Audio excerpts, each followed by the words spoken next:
નમસ્કાર વિદ્યાર્થી મિત્રો, આ ચેપ્ટર નંબર 1 ના છેલ્લા લેક્ચરમાં આપનું સ્વાગત છે. હવે આ ચેપ્ટરમાં ફક્ત દાખલા જ બચ્યા છે. જે દાખલાઓ આજે આપણે કરીશું, ઉદાહરણનો એક 13મો દાખલો અને સ્વાધ્યાયના જેટલા પણ નાના નાના દાખલાઓ બચ્યા છે એ આપણે આજે વિડીયોમાં કરીશું. મિત્રો, આ દાખલો ખાસ છે. કાલે જે મેં તમને થિયરી ચલાવેલી હતી નક્કર ગોળાની, એ મુજબ આ દાખલો થોડું સમજવાનો પ્રયત્ન કરજો. રકમ છે ઉદાહરણ 1.13. પરમાણુ માટેના પ્રારંભિક મોડેલમાં Ze વિદ્યુતભાર ધરાવતા ધન વિદ્યુતભારિત બિંદુવત ન્યુક્લિયસ તેની આસપાસ r ત્રિજ્યા સુધી નિયમિત ઘનતા ઋણ વિદ્યુતભાર વડે ઘેરાયેલું છે. સમગ્રપણે પરમાણુ તટસ્થ છે. આ મોડેલ માટે ન્યુક્લિયસ થી r અંતરે વિદ્યુત ક્ષેત્ર કેટલું હશે? અહીંયા એક પરમાણુ જ આપી દીધો છે અને તમે જાણો છો કે કોઈ પણ પરમાણુ તટસ્થ હોય છે. કેમ તટસ્થ હોય છે? કારણ કે પરમાણુની કેન્દ્રની અંદર ન્યુક્લિયસ હોય છે. એ ન્યુક્લિયસમાં પ્રોટોન હોય છે અને ન્યુક્લિયસની બાહ્યતમ કક્ષામાં ઇલેક્ટ્રોન વર્તુળાકાર ભ્રમણ કરતો હોય છે. જેટલા સંખ્યામાં પ્રોટોન હોય છે એટલા જ સંખ્યામાં ઇલેક્ટ્રોન હોય છે. એટલે કોઈ પણ પરમાણુ વિદ્યુતભારની દ્રષ્ટિએ તો તટસ્થ જ કહેવાય. દાખલા તરીકે ક્લોરીનનો પરમાણુ છે, એમાં 17 ઇલેક્ટ્રોન છે અને 17 પ્રોટોન છે, માટે ક્લોરીનનો પરમાણુ તો કેવો કહેવાય? તટસ્થ. એવો એક પરમાણુ તમને અહીંયા આપેલો છે. તમને કહે છે કે r અંતરે મતલબ r અંતર આગળ થિયરીમાં આપણે ભણી ગયા. પરમાણુની અંદર બી હોઈ શકે છે, પરમાણુની બહાર બી હોઈ શકે છે અને પરમાણુની સપાટી પર પણ હોઈ શકે છે. આપણે બહારથી અંદર તરફ જઈશું. આપણે માની લો કે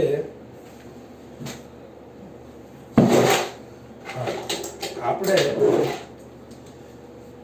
સૌપ્રથમ વાત કરીશું r મોટો છે, કેપિટલ R. જો અહીંયા હું સ્પષ્ટતા કરી દઉં, ધારો કે પરમાણુ ની ત્રિજ્યા કેટલી છે? કેપિટલ R છે. અને જો તમે ગાઉસિયન પૃષ્ઠની કલ્પના કરશો, તમને શું કીધું છે? એટલે બહારની તરફ. એનો મતલબ માની લો કે અહીંયા ક્યાંય જોઈએ તો કેવો ગાઉસિયન પૃષ્ઠ પસંદ કરવું પડશે?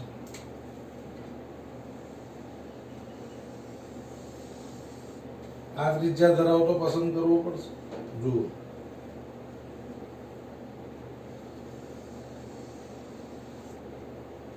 અહીંયાથી આ સ્મોલ r અંતર તો જ થાય ને. r કરતા કેપિટલ R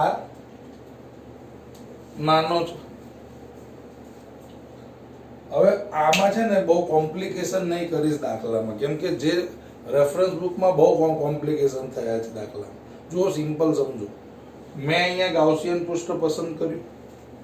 જુઓ, પહેલી પરિસ્થિતિમાં આ બહારની વાત છે. મેં શું પસંદ કર્યું? ગાઉસિયન પૃષ્ઠ. r ત્રિજ્યાનું પસંદ કર્યું.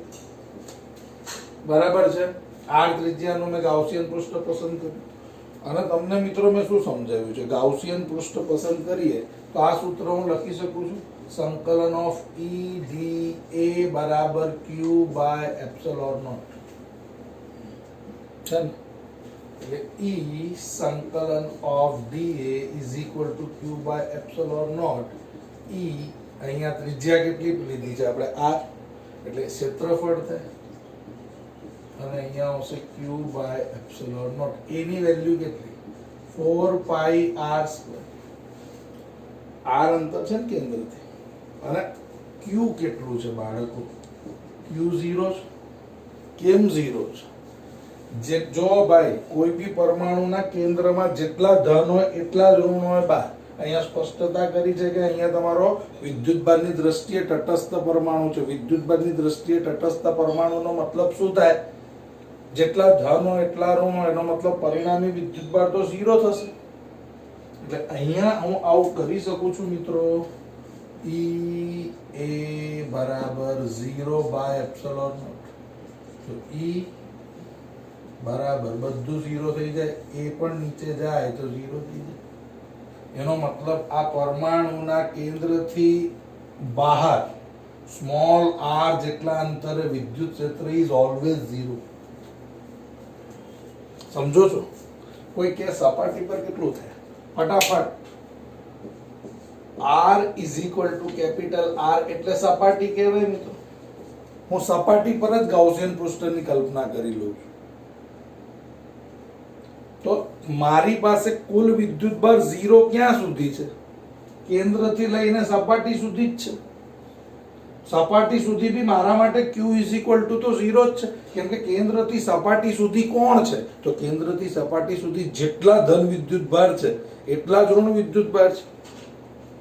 ધન વિદ્યુતભાર સેન્ટરમાં છે અને ઋણ વિદ્યુતભાર આજુબાજુ છે, પણ જ્યારે ટોટલ મારીએ છે ત્યારે જેટલા ધન વિદ્યુતભાર છે એટલા જ ઋણ વિદ્યુતભાર છે, એટલે q ઇઝ ઇક્વલ ટુ 0. તો અહીંયા પણ મિત્રો બહુ લાંબી પ્રક્રિયા કરવાની જરૂર થતી નથી. અહીંયા પણ આપણું E બરાબર શું થશે? સંકલન of EDA is equal to q by epsilon naught. બહુ લાંબુ નહીં જઈશ. જો તમારો ગાઉસિયન પૃષ્ઠ જો r બરાબર r ત્રિજ્યાનું શું હોય? ગાઉસિયન પૃષ્ઠ હોય, ગાઉસિયન પૃષ્ઠ હોય તો અહીંયા પણ EDA બરાબર 0 બાય એપ્સિલોન નોટ. બધા 0 માં જતા રહે, E બરાબર 0 થાય. કઈ સિચ્યુએશનમાં? જ્યારે સ્મોલ r કેપિટલ R કરતા મોટો છે ત્યારે, અને સ્મોલ r કેપિટલ R જેટલો છે ત્યારે. આ બંને બાબત તો બહુ સરળ છે. વિદ્યુત ક્ષેત્ર 0 મળે છે કેમ કે વિદ્યુતભાર 0 છે. કન્ફ્યુઝન શરૂ થાય છે ત્રીજા પોર્શનમાં, જ્યારે આપણે કહીએ છીએ કે વિદ્યુત સ્મોલ r એ પરમાણુની અંદર છે. ધ્યાન આપજો બાળકો, આ છે બહાર, આ છે સપાટી પર. હવે હું વાત કરવા જઈ રહ્યો છું અંદરની. સમજવાનું બસ અહીંયા જ છે. બહુ બધી રીતે દાખલો ગણી શકાય, તમને એકદમ સિમ્પલ રીતથી સમજાવું છું. જુઓ, આ દાખલો જ્યારે બી તમે કરવા બેસો નોટબુકમાં, આપણા 24 નંબરનો જે લેક્ચર છે ને મિત્રો, ઘોડાવાળો, એ ખાસ જોઈ લેજો. અને એની અંદર જ્યારે નક્કર ગોળાની અંદર જ્યારે આપણે વિદ્યુત ક્ષેત્ર શોધીએ છીએ ને, એ ટોપિકને જરાક જોશો ને તો આ દાખલો રમત થઈ જશે તમારા માટે. હું તો અહીંયા સમજાવું જ છું, પણ તેમ છતાં એ થિયરીને વ્યવસ્થિત જોશો ને તો દાખલામાં તમને સમજણ પડશે. ઓકે, હું હવે જઈ રહ્યો છું ક્યાં? અંદરની તરફ. ચલો બધા બાળકો ધ્યાન આપશે. હવે આપણી પાસે જુઓ આવું છે. આ આપણી પાસે નક્કર ગોળો છે, પરમાણુ છે.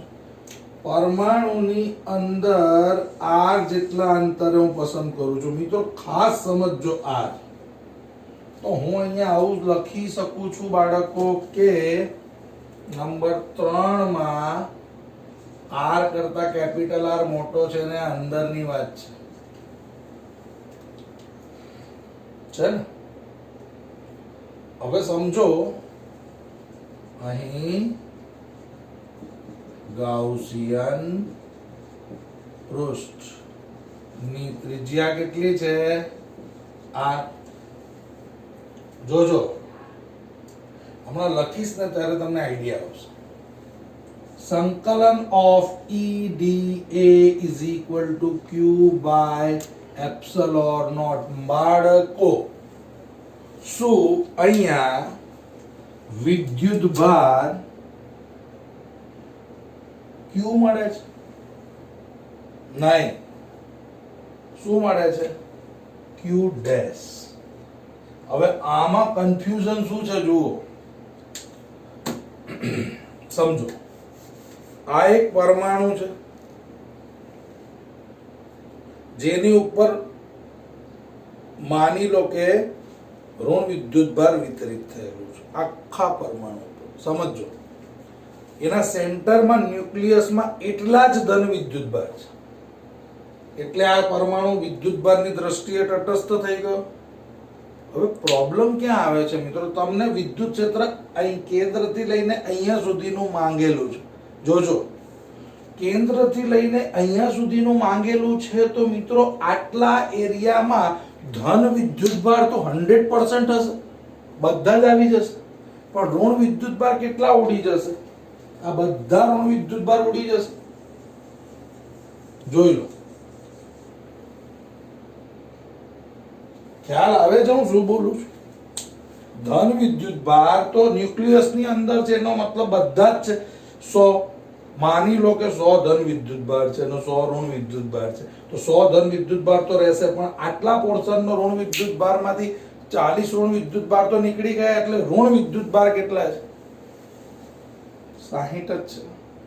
એનો ક્યુ ડેશ આપણે અહીંયા શોધવાનો છે. એટલે ડાયરેક્ટ અહીંયા તમે મિત્રો મારા કંઈ પણ નહીં મૂકી શકો. સમજો છો? એક વસ્તુ મારા માટે ક્લિયર છે કે મારી પાસે અહીંયા જુઓ ZE લેવાનું છે વિદ્યુતભાર તરીકે, ZE, અને ઋણ વિદ્યુતભાર તરીકે -ZE લેવાનું હે ને? સમજો. તો હવે મારે ક્યુ ડેશ કેવી રીતે મેળવવાનું? તો ક્યુ ડેશ આ દાખલામાં મગજમારી આ ક્યુ ડેશ મેળવવાની જ છે, બાકી બધું ચકાચક છે. જુઓ, હવે બ્લેક પેન થી ચાલુ કરું છું ક્યુ ડેશ કેવી રીતે મેળવવાનું. ચાલો, પહેલા છે ને એક વસ્તુ સમજી લો કે આ જે તમારો સ્મોલ r ત્રિજ્યા છે કે નહીં, એનો ધન વિદ્યુતભારમાં શું વધારો ઘટાડો છે કે નહીં? કેન્દ્રમાં છે એટલે ZE નું ZE જ રહેવાનું. એટલે અહીંયા ધન વિદ્યુતભાર કેટલો થશે? ધન વિદ્યુતભાર કેટલો થશે? ZE. ઋણ વિદ્યુતભાર કેટલું થશે?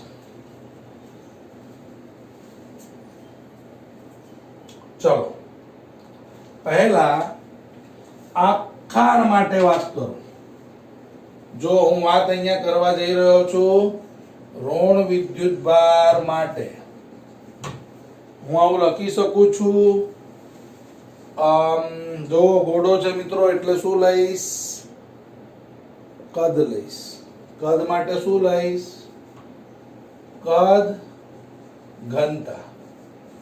જો ગોળા માટે શું આવશે? એકમ કદ દીઠ વિદ્યુતભાર -ZE. હું ઋણ વિદ્યુતભાર માટે વાત કરી રહ્યો છું બાળકો, અને એની ત્રિજ્યા કેટલી છે? -ZE divided by 4 pi capital R square. આખાની વાત કરું છું, આખા ઋણભાર માટે.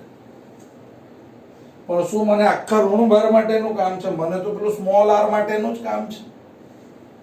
4/3r કદ છે ને, 4/3 પાઈ r ક્યુબ. કદ એટલે 4/3 પાઈ r ક્યુબ. અને હવે સ્મોલ r ત્રિજ્યાના ગાઉસિયન પૃષ્ઠ માટે કદ ઘનતા કેટલી થાય? રો બરાબર -ZE ડેશ ડેશ ડેશ, કેમ કે શું એટલા ઋણ છે? નહીં, ડિવાઇડેડ બાય v ડેશ. તો અહીંયા કેટલા મળશે? -ZE dash divided by 4/3 pi r. અહીંયા કયો r આવે? Small r. આ તમારો 1 નંબર, આ તમારો 2 નંબર. બંનેને કરો કમ્પેર. બંનેને કમ્પેર કરશો તો કેવું દેખાશે? -ZE divided by 4/3 pi r cube, અને અહીંયા આવશે -ZE dash divided by 4/3 pi r cube.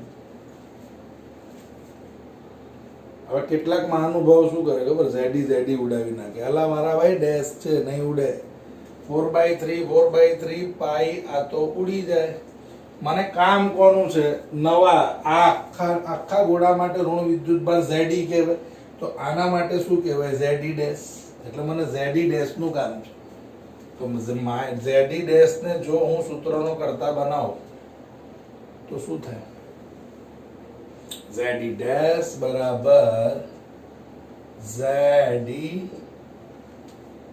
Divided by, જો આને કરતા બનાવો તો આ ભાઈ ઉપર જાય, આ ભાઈ નીચે, હે ને, એટલે r³ ડિવાઇડેડ બાય r³ આવું થાય. તો આ તમારો કયો વિદ્યુતભાર થયો, ઋણ વિદ્યુતભાર થયો. સમજો છો તો જુઓ, ધન વિદ્યુતભાર ઝેડી અને ઋણ વિદ્યુતભાર કેટલો છે, આ જ શોધવાનું શું છે. આપણી પાસે બે વિદ્યુતભાર છે, પ્લસ અને માઇનસ, તો ક્યુ ડેશ એટલે કોણ, ક્યુ ડેશ. જો ભાઈ ધન વિદ્યુતભાર તો મારી પાસે પૂરેપૂરો છે, ઋણ વિદ્યુતભાર કેટલો છે, તો ઋણ વિદ્યુતભાર છે ઝેડી r³ બાય r³. કઈ ગયું બેજામાં, અરે યાર, જે ધન છે તો ધન જ રહેવાનો છે, ઋણ છે તો ઋણ જ રહેવાનું છે. તમને ધન ઘટ્યા નહીં, અહીંયાથી ધન ઘટ્યા નહીં, પણ ઋણ ઘટ્યા ને. અરે યાર, આટલું નીકળી ગયું કે નહીં, આટલું નીકળી ગયું કે નહીં, ખાલી આટલું જ ઋણ વધ્યું કે નહીં, એ જેટલું ઋણ વધ્યું ને આ એ છે.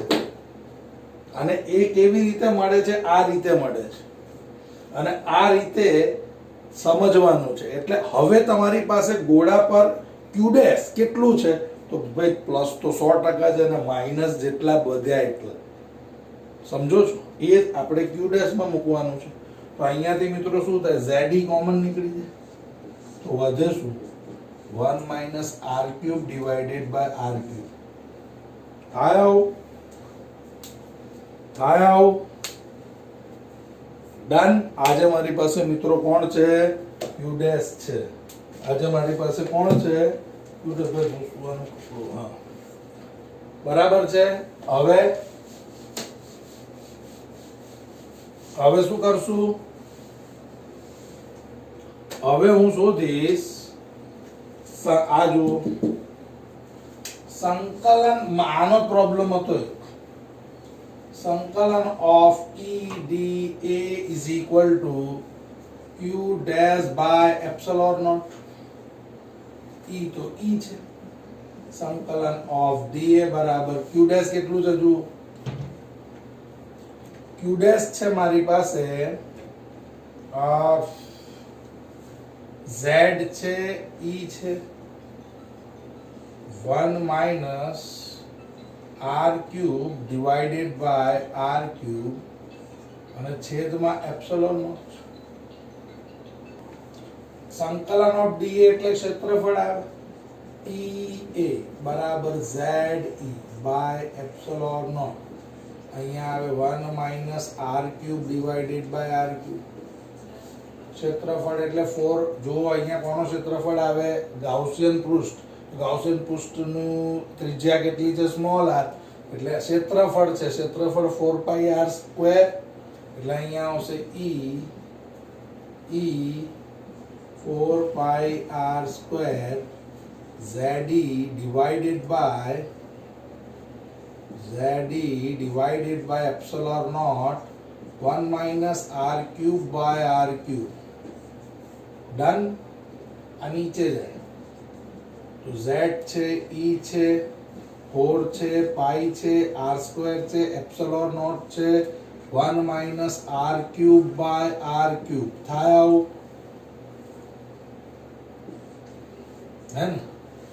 r² ને અંદર જવા દઉં તો અહીંયા આવશે, Z આવશે, E આવશે, 4 આવશે, પાઈ આવશે, એપ્સિલોન નોટ આવશે. જો આ અંદર જાય તો આવું થાય, r², 1/r². અને આ અહીંયા જાય તો r² ઉડી જાય, તો અહીંયા વધે કોણ, ઉપર r જ વધે. થાય આવું. જે કેન્દ્રથી r જેટલા અંતરે આવેલા વિદ્યુત ક્ષેત્રનું સૂત્ર છે. આન્સર પ્લસ છે એટલે બહારની તરફ. ની દિશા. કઈ સમજ્યા મિત્રો? પરમાણુની બહાર r અંતરે વિદ્યુત ક્ષેત્ર 0 મળ્યું, સપાટી પર 0 મળ્યું, પણ સપાટીની અંદર r જેટલા અંતરે જો વિદ્યુત ક્ષેત્ર શોધવું હોય તો એનું સૂત્ર મળશે z. જો પરમાણુ હોય તો, જો પરમાણુ પરીક્ષામાં કોમ્પિટિટિવ એક્ઝામમાં જો કોઈ પરમાણુની વાત કરે તો એનું z એટલે કોણ? પરમાણુ ક્રમાંક ખબર હોય, E. આ સૂત્ર મૂકો ને, r કોણ છે? તો જે ગાઉસિયન પૃષ્ઠ તમે અંદર પસંદ કરો એની ત્રિજ્યા, અને કેપિટલ R એટલે પરમાણુની ત્રિજ્યા. બધું જ ડાયરેક્ટ જવાબ આવે, ડાયરેક્ટ દાખલાનો. આટલું બધું સમજાવ્યું છે મેં એટલા માટે કેમ કે જ્યારે આવો કોઈ પરમાણુ તમને આપી દે અને એના કેન્દ્રથી r જેટલા અંતરે જો તમને વિદ્યુત ક્ષેત્ર શોધવાનું કે તો ફક્ત આ સૂત્ર મૂકશો ને, ડાયરેક્ટ જવાબ આવશે. સમજો છો મિત્રો? ઓકે, તો આ સૂત્ર, આ જે તમારો જે ત્રીજો પોર્શન છે એ આમાં મહત્વનો છે, એટલે આમાં શું કરશો? ધ્યાન આપશો. ઓકે મિત્રો, સ્વાધ્યાયનો 1.18 આ દાખલો બહુ જ નાનો છે અને સમજણનો દાખલો છે.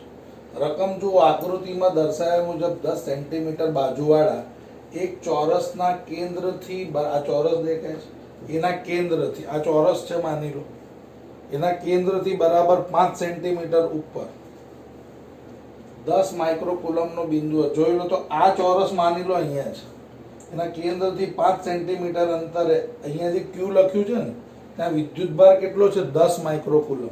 એટલે વિદ્યુતભાર મારી પાસે કેટલો છે? Q બરાબર 10 માઇક્રોકુલમ 10 ગુણ્યા 10 - 6 કુલમ. ક્લિયર? આ મારી પાસે વિદ્યુતભાર છે.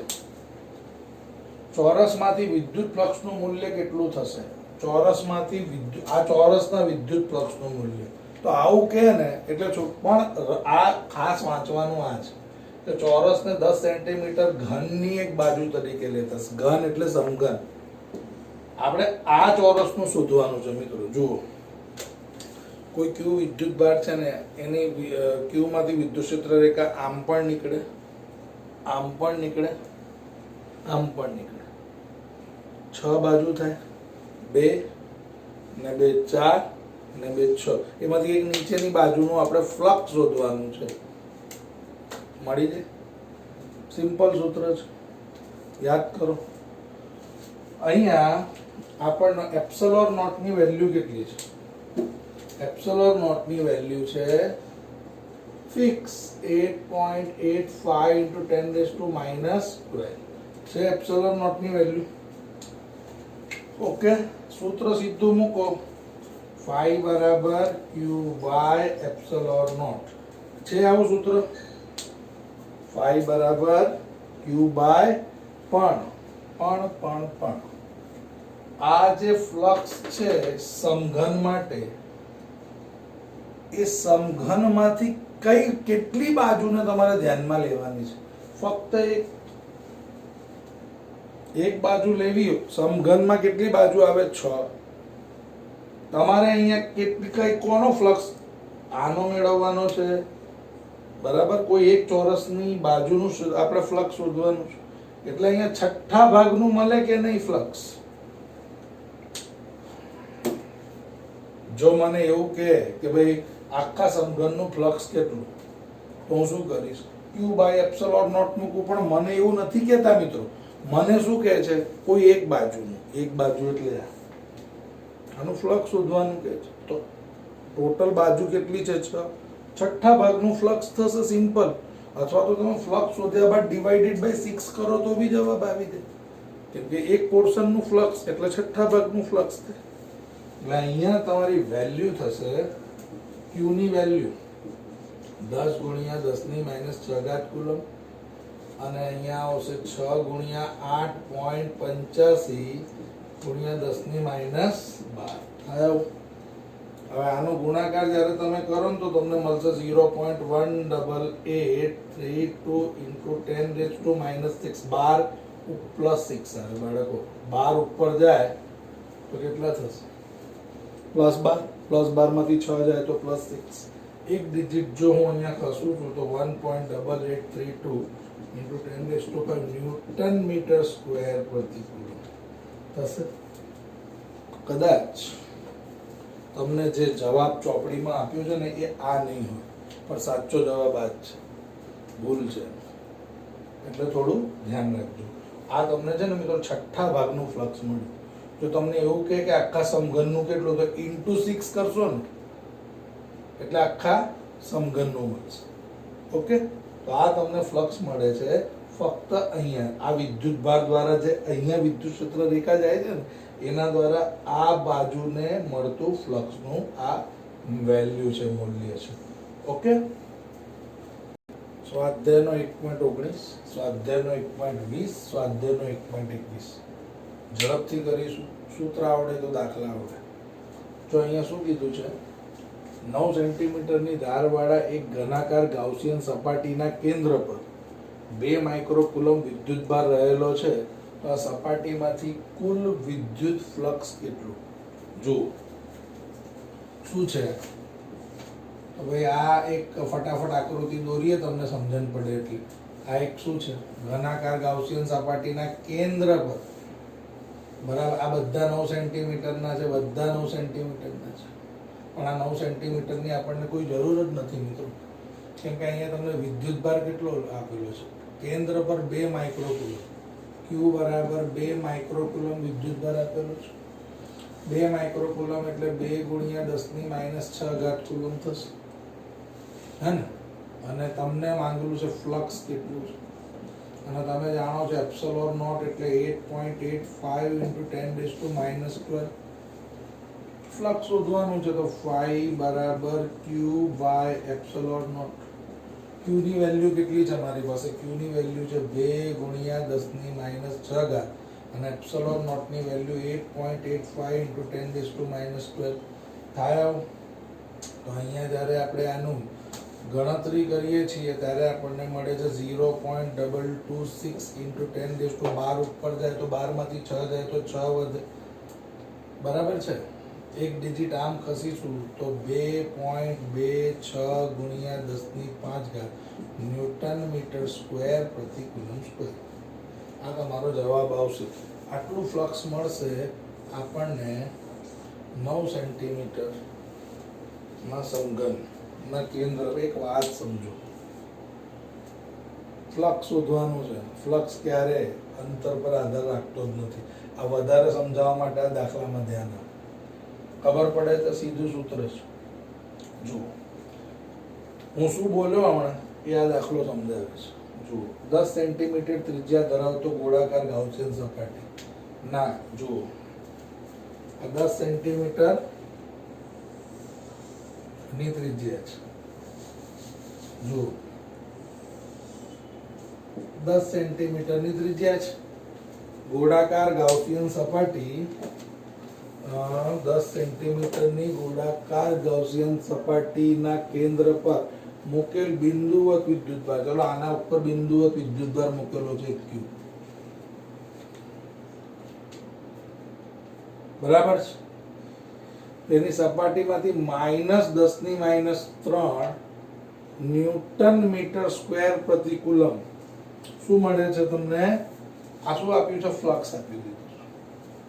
ફ્લક્સ છે તમારો phi બરાબર -10⁻³ ન્યૂટન સ્ક્વેર પ્રતિ કુલમ. ચોપડીમાં આપ્યું છે 1.0 ઇન્ટુ -1.0 ઇન્ટુ 10⁻³ એનો જ થાય.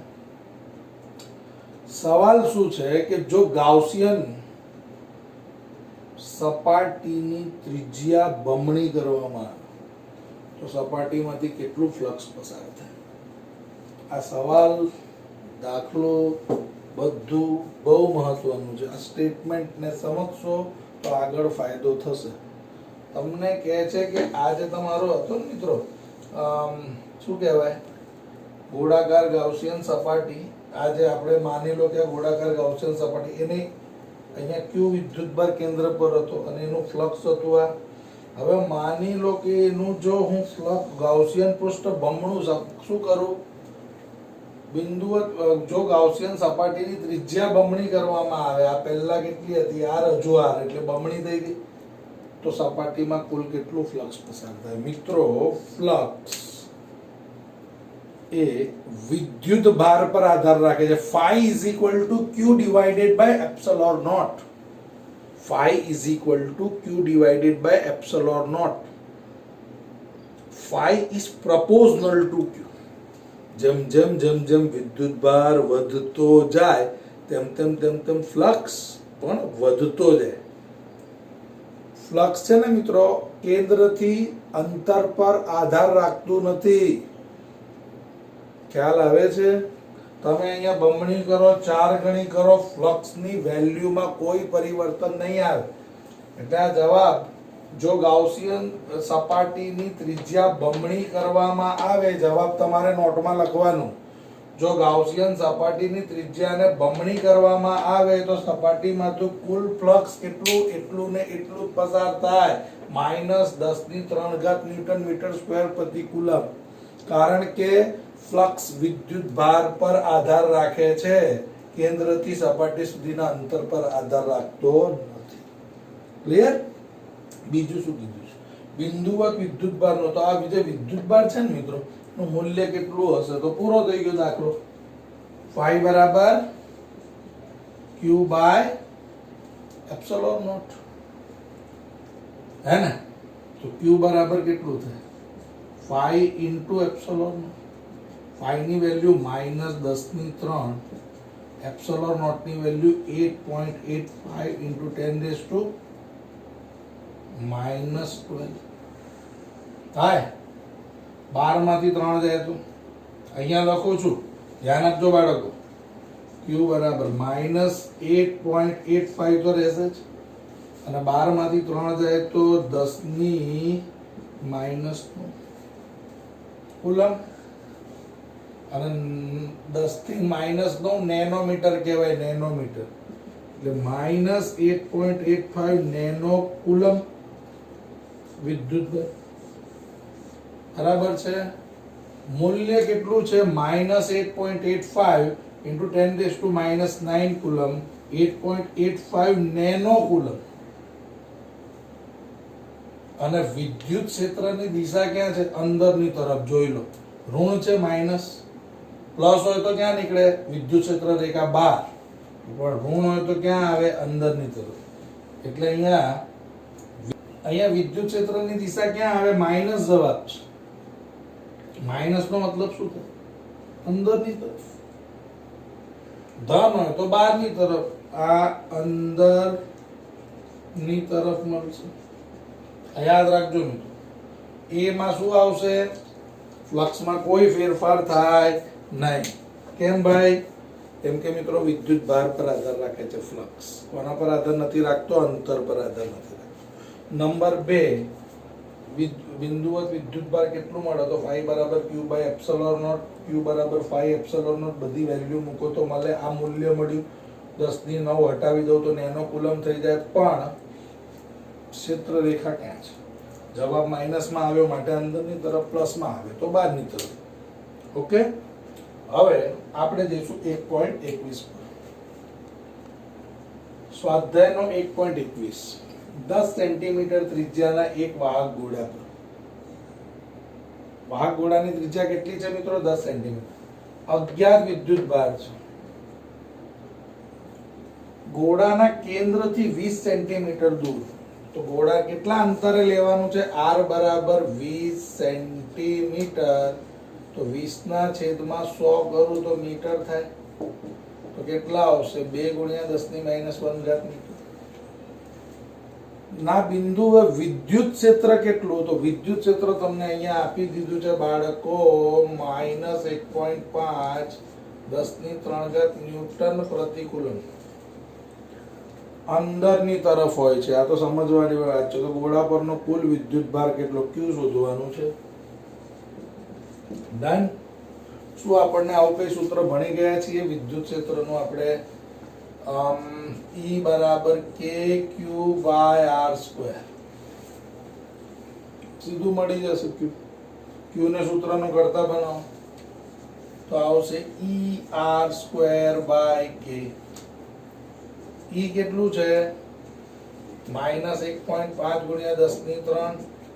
R કેટલું છે? તો R નો વર્ગ છે એટલે 2 નો વર્ગ 4, 10⁻2 ડિવાઇડેડ બાય k ની વેલ્યુ કેટલી તમે બી જાણો છો, 9 ગુણ્યા 10⁹. એટલે અહીંયા આવશે 9 ગુણ્યા 10⁹. થશે આવું? ઓકે. હવે કેલ્ક્યુલેટર ઉચકવાનું અને ચકાચક ગણતરી કરવાની. અહીંયા આપણને કેટલી વેલ્યુ મળશે? તો q ની વેલ્યુ મળશે આપણને 6.67 × 10⁻⁹. કેવી રીતે? ઘાત જરા જોઈ લો. 9 ઉપર જાય તો માઇનસ થઈ જાય. 9 ને 2 11, -11, 11 માંથી 3 જાય તો કેટલા વધે? 8. પણ ડિજિટનો ડિફરન્સ ડાયરેક્ટ લીધો છે એટલે 6.67 ગુણ્યા 10⁻⁹ કુલમ. આ વિદ્યુત ભારની શું મળી વેલ્યુ? માઇનસનું તો માઇનસ જ રહેશે. હમણાં આગળના દાખલામાં જોઈ ગયા હતા, Q માઇનસ મળે એનો મતલબ વિદ્યુત ક્ષેત્ર. જુઓ તમને ગોળા પર કેટલો, ગોળા પરનો કુલ વિદ્યુત ભાર કેટલો? તો 6.67 ગુણ્યા 10⁻⁹. ઓકે. અને એની દિશા શું? આ જે ગોળો છે એ ગોળામાં વિદ્યુત ક્ષેત્રની દિશા કઈ હશે? અંદરની તરફ.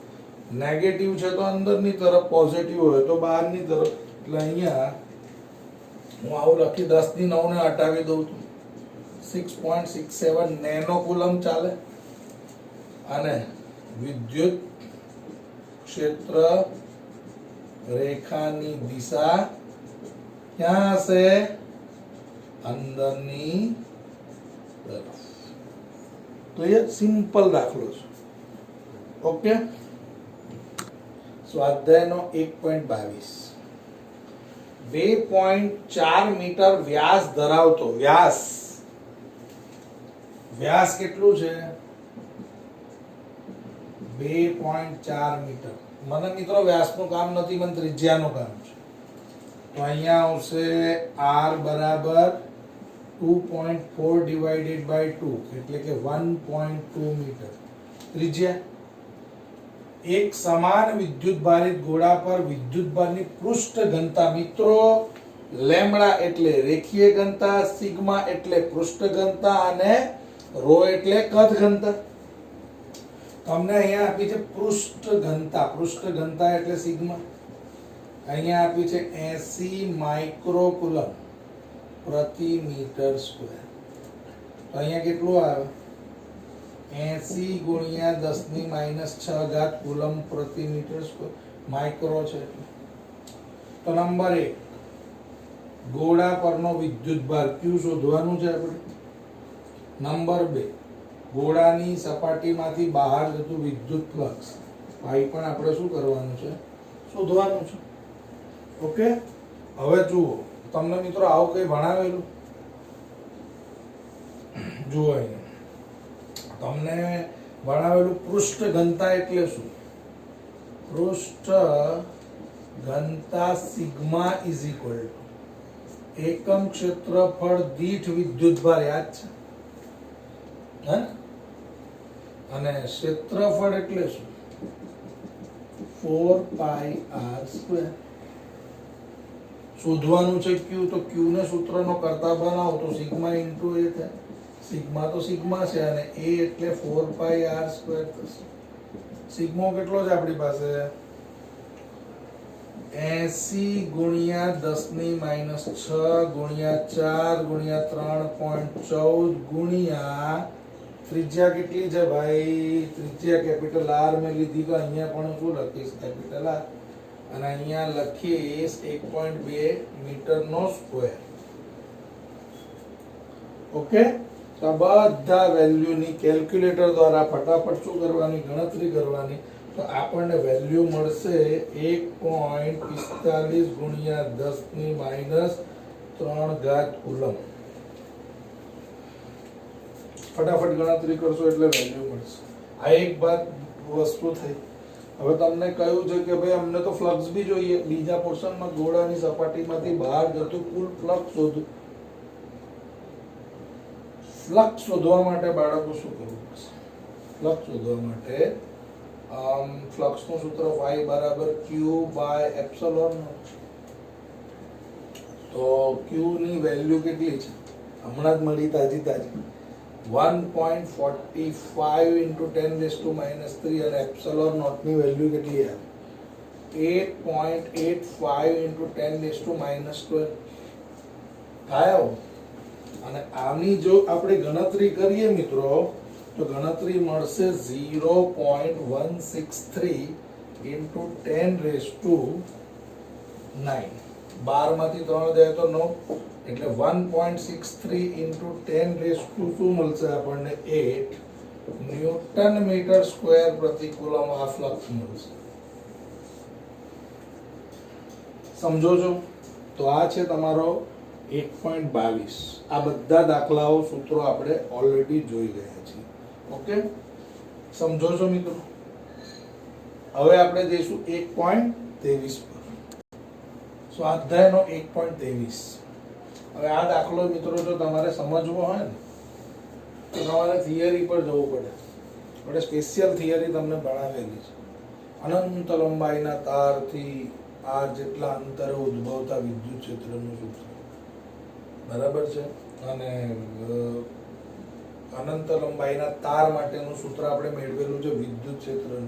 અહીંયા વિદ્યુત ભાર ઘનતાની ગણતરી કરવાની, રેખીય વિદ્યુત ભાર ઘનતા, રેખીય વિદ્યુત ભાર આની ગણતરી કરવાની છે. એટલે લેમ્ડા.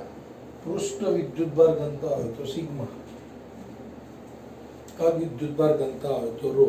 આપણે ગણતરી આના માટે મિત્રો થિયરીની અંદર આપણે જ્યારે સોલ્વ કરતા હતા ત્યારે આપણી પાસે વિદ્યુત ક્ષેત્રનું સૂત્ર એક મળેલું, E બરાબર lambda divided by 2 pi epsilon naught r. યાદ છે? આવું સૂત્ર મળેલું આપણને. આ સૂત્ર યાદ કરો, ડાયરેક્ટ જ જવાબ આવશે આ દાખલાનો ડાયરેક્ટ જવાબ. આ સૂત્ર જો યાદ હશે, જો મિત્રો સૂત્રો યાદ રહેશે તો જ દાખલાઓ ગણી શકશો. સમજો છો? હવે શોધવાનું છે રેખીય ઘનતા.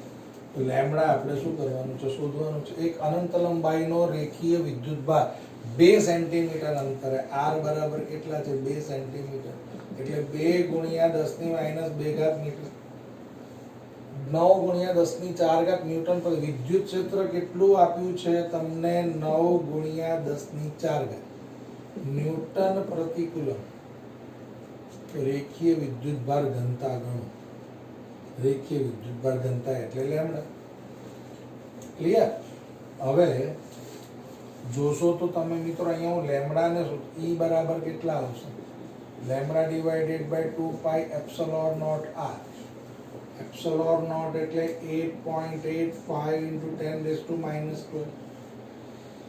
લેમ્ડાને જો હું સૂત્રનો કરતા બનાવું તો E થાય, 2 થાય, પાઈ થાય, એપ્સિલોન નોટ થાય, r થાય. આવું થાય ને? તો લેમ્ડા બરાબર E ની વેલ્યુ કેટલી? 9 ગુણ્યા 10⁴. પણ આવું કરો ને તો બી જવાબ તો આવી જ જાય, તમારો મળી જાય જવાબ. આની બીજી રીત બી છે. 1 મિનિટ, આ તો છે જ, સમજો છો? આની બીજી રીત, આમ કરશો તો બી તમારો જવાબ આવશે, બરાબર? બીજી કઈ રીત છે? આ છે તમારું, આ એક રીત છે. આમાં જો E ની વેલ્યુ આવી જશે 2 પાઈ 3.14 એપ્સિલોન નોટ 8.85 into 10⁻² અને r છે, બધી મૂકશો લેમ્ડા મળી જશે. બીજી કઈ રીતે શોધે છે? તો આવું થાય લેમ્ડા. આ બીજી રીત, lambda divided by 2 pi epsilon naught છે. હવે હું આવું કરું તો E બરાબર 2 વડે ગુણું છું તો 2 વડે ભાગવું બી પડે એટલે 4 પાઈ એપ્સિલોન નોટ r. આવું થાય. અને 1 divided by 4 pi epsilon naught એટલે શું થાય? k. એટલે 2 lambda divided by kr. Sorry, 1 divided by 4 pi epsilon naught એટલે kr. એટલે અહીંયા શું મળે? 2k lambda divided by r. આમાં બી વેલ્યુ મૂકશો ને તો તમારો જવાબ આવી જશે. જે રીત વાપરવી હોય એઝ યુ લાઈક, પણ k ની વેલ્યુ બી તમને યાદ રહેવી જોઈએ. 9 ગુણ્યા 10 ની 9 ઘાત. સમજો છો? હું મૂકું છું. હવે આ રીતે દાખલો ગણું છું, આ રીતે બી કરી શકો છો. ઓકે, તો બે છે, k ની વેલ્યુ 9 ગુણ્યા 10 ની 9, લેમ્બડો શોધવાનો છે. ભાઈ ભાઈ ભાઈ ભાઈ આવી રીતે કે રીતે મૂકશો ભાઈ. અહીંયા શું આવશે? આ બંને. તો e બરાબર 2k લેમ્બડા બાય r. શોધવાનું શું છે? લેમ્બડા. તો લેમ્બડા બરાબર આવશે er divided by 2k. e ની વેલ્યુ કેટલી છે? 9 ગુણ્યા 10 ની 4. r ની વેલ્યુ કેટલી છે? 2 ગુણ્યા 10 ની -2. 2 ની વેલ્યુ કેટલી છે? 2. અને k ની વેલ્યુ કેટલી છે? તો 9 ગુણ્યા 10 ની 9 ઘાત. આયો 2 શું થાય? ઉડી જાય. 9 શું થાય? ઉડી જાય. વધે કેટલા? જોઈ લો.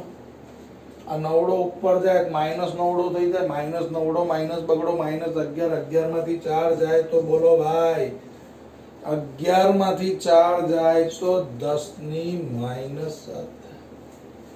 અરે યાર, આ 9 ઉપર જાય, 9 ને 2 11, 11 માંથી 4 જાય તો -7. લેમ્બડા નો એકમ શું આવે? લેમ્બડા નો એકમ આવશે કુલંબ પ્રતિ મીટર. હા, ઉભા રહેજો, હજુ પત્યું નથી. લેમ્બડા ઇઝ ઇક્વલ ટુ, જો એક ડિજિટ ખસું તો 0.1 થાય, ઇન્ટુ 10⁻⁻6. આવું ચાલે? હે ને? કુલંબ પ્રતિ 10 ની -6 એટલે micro. Lambda is equal two 0.1 micro coulomb પ્રતિ મીટર. આ લખો મિત્રો તો બી કઈ ખોટું નથી. સમજો છો? આ તો ચોપડીમાં આપ્યું છે એટલે તમારી લેમ્બડાની વેલ્યુ હશે 0.1 માઇક્રો કુલંબ પ્રતિ મીટર. ઓકે, તો આ જવાબ હતો તમારો દાખલા નંબર. આ રીતે બી જવાબ મળશે, આ રીતે બી મળશે. ઓકે, તો હવે આપણે જઈશું દાખલા નંબર 1.24, જે આપણો છેલ્લો દાખલો છે. સ્વાધ્યાય 1.24. આ તમારો ચેપ્ટર નંબર 1 નો છેલ્લો દાખલો છે. દાખલા કરતા સમજવાનું, સમજણ આના માટે બહુ વધારે છે, એટલે મેં રકમ લખી નથી. જો આપણી પાસે છે ને બે ધાતુની પ્લેટ છે, એક ધાતુની પ્લેટ પર ધન વિદ્યુતભાર વિતરિત થયેલું છે અને બીજી ધાતુની પ્લેટ પર ઋણ વિદ્યુતભાર વિતરિત થયેલું છે. આગળ પણ મેં તમને સમજાવેલું છે કે જો ધન વિદ્યુતભાર હોય ને તો ક્ષેત્ર રેખા બહારની તરફ નીકળે અને ઋણ વિદ્યુતભાર હોય તો ક્ષેત્ર રેખા અંદરની તરફ જાય. આની પૃષ્ઠ ઘનતા પ્લસ સિગ્મા, આની માઇનસ સિગ્મા, અને બંને પ્લેટ સમાન છે. એનું મૂલ્ય છે 17 ગુણ્યા 10 ની -22 ઘાત કુલંબ પ્રતિ મીટર સ્ક્વેર. ઓકે, આ દાખલા કરતા સૂત્રની દ્રષ્ટિએ ઇમ્પોર્ટન્ટ છે. અહીંયા શોધવાનું શું છે? તો પહેલી પ્લેટ ની બહાર એ બિંદુએ પરિણામી વિદ્યુત ક્ષેત્ર, બીજી પ્લેટની બહાર બી બિંદુએ પરિણામી વિદ્યુત ક્ષેત્ર, અને પહેલી અને બીજી પ્લેટની વચ્ચે સી બિંદુએ પરિણામી વિદ્યુત ક્ષેત્ર. અને તમને યાદ પણ અપાવી કે જ્યારે પ્લેટની એક તરફના સૂત્ર શું હતું? યાદ કરો, sigma divided by 2 epsilon naught. યાદ કરો, કોઈ બી એક તરફના વિદ્યુત ક્ષેત્રનું સૂત્ર શું હતું? થિયરીમાં ભણાવેલી. યાદ કરો, પૃષ્ઠ અનંત લંબાઈના પૃષ્ઠના ને થિયરી ભણાવેલી કોઈ બી એક તરફના વિદ્યુત ક્ષેત્રનું સૂત્ર. ઓકે, જો એવી આપણે શું કરવાનું છે મિત્રો? જે જગ્યા પર વિદ્યુત ક્ષેત્ર શોધવું હોય ને એ જગ્યા પર આપણે પરીક્ષણ વિદ્યુતભાર મૂકી દઈશું. જસ્ટ સમજવા માટે શું મૂકીશું? પરીક્ષણ વિદ્યુતભાર. જો પરીક્ષણ વિદ્યુતભાર બહુ નાનો હોય, માની લો કે હું અહીંયા છે ને પરીક્ષણ વિદ્યુત, હું આપણે કોના માટે વાત કરીએ છીએ? પ્રથમ પ્લેટની બહાર એ, ચલો અહીંયા એક નાનો અમથો પરીક્ષણ વિદ્યુતભાર મૂકું છું. આ ધન વિદ્યુત ભારિત પ્લેટ આની ઉપર આ દિશામાં વિદ્યુત ક્ષેત્રો ઉત્પન્ન કરશે અને ઋણ વિદ્યુત ભારિત પ્લેટ આની ઉપર આ દિશામાં. ક્લિયર? તો અહીંયા શું મળશે? અહીંયા તમને મળશે પ્રથમ પ્લેટ માટે જો હું ચર્ચા કરું તો હું E A લખી શકું છું અને આ દિશા બંને કેવી છે? સમાન મૂલ્યની અને પરસ્પર વિરુદ્ધ દિશામાં. એનો મતલબ આ ધન દિશા અને બીજી ઋણ દિશા. એનો મતલબ પરિણામી વિદ્યુત ક્ષેત્ર કેવું મળશે? 0. આનો બીજી રીતે બી લખી શકું છું. E A બરાબર 1 પ્લસ છે એટલે sigma divided by 2 epsilon naught. જો આ પ્લસ છે એટલે I કેરેટ અને બીજું આવશે sigma divided by 2 plus minus I caret. એક આ દિશામાં છે એક પેલી દિશામાં છે એટલે પરિણામી વિદ્યુત ક્ષેત્ર તો કેવું મળશે તમને? 0 જ મળશે. એટલે અહીંયા આવશે 0. સિમ્પલ એકદમ બાબત છે. બીજી બાબતની વાત કરીએ તો બીજી પ્લેટ ની બહાર એટલે શું આવશે? બી. હવે આ પણ જો અહીંયા એક કલ્પના કરો, પરીક્ષણ વિદ્યુત બળ મૂકી દીધું. આ આને શું કરે? પોતાની તરફ આકર્ષે. અરે યાર આ નેગેટિવ છે, પોઝિટિવ ને પોતાની તરફ આકર્ષે અને આ પોઝિટિવ આને શું કરશે? અપાકર્ષણ આપશે. અહીંયા બી સેમ પ્રોસેસ.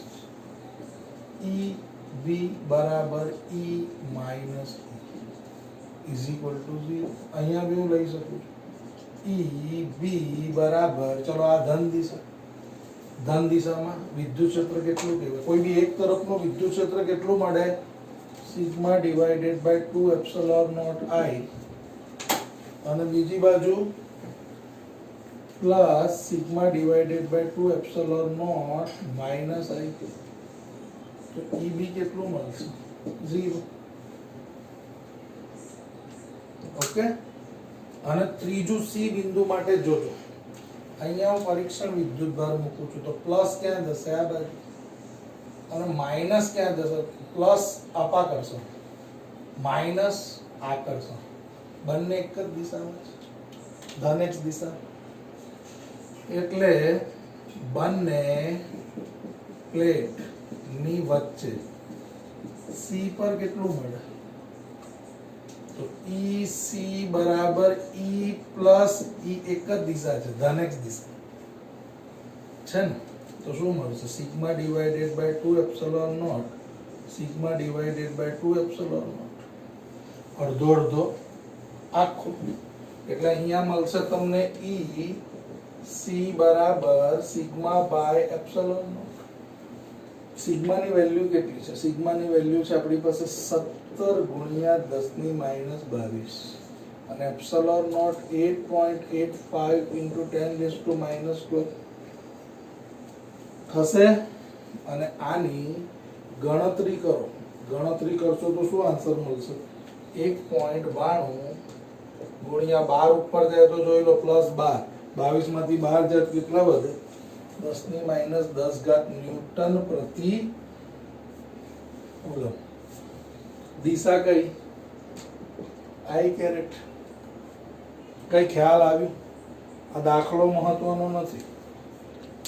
કોઈ પણ આ કેપેસિટરમાં આગળ ભણશું. કોઈ પણ એક ધન ભારિત પ્લેટ છે, એક ઋણ ભારિત પ્લેટ છે. આ સમજી લેજો, બીજા ચેપ્ટરમાં આવશે.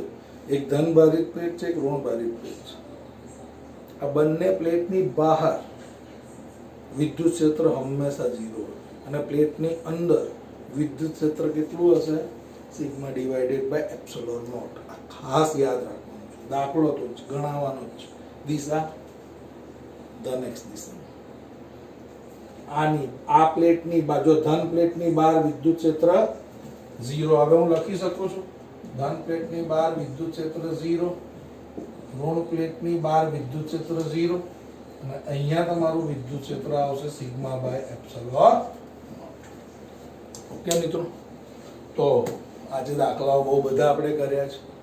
તો બરાબર તૈયારી કરજો, પ્રેક્ટિસ કરશો, સૂત્રને મગજમાં રાખશો તો જ દાખલા આવડશે. મળીશું નવા વિડીયો સાથે.